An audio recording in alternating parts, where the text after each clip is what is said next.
Good morning! So I am out doing preventative sprays, but I'm also addressing carpenter ants as well as carpenter bees and carpenter bee wise, and just bee wise in general. Take a look at this house. So they have these carpenter bee traps, and clearly they're catching stuff that's not carpenter bees, but yesterday I also showed just kind of like pollen rubs and situations where you can identify carpenter bees a little more. But then we have these other wasps here like foraging off of what's left behind from them, so that's kind of interesting, but I'll show you more. Here's an example of those pollen rubs, and likely there's a hole there, but there is one here that's filled in already, and there's more of those rubs right there. There's a lot of nature happening here. So I'm also here for carpenter ants, and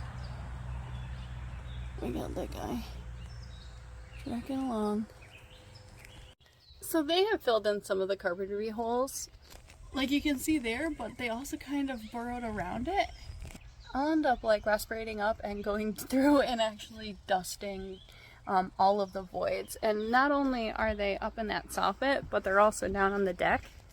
So while I do go ahead and dust active holes where they have actually been burrowing in and placing larvae, I do also do a spray application with a deterrent to those areas, so it will, in turn drive them away.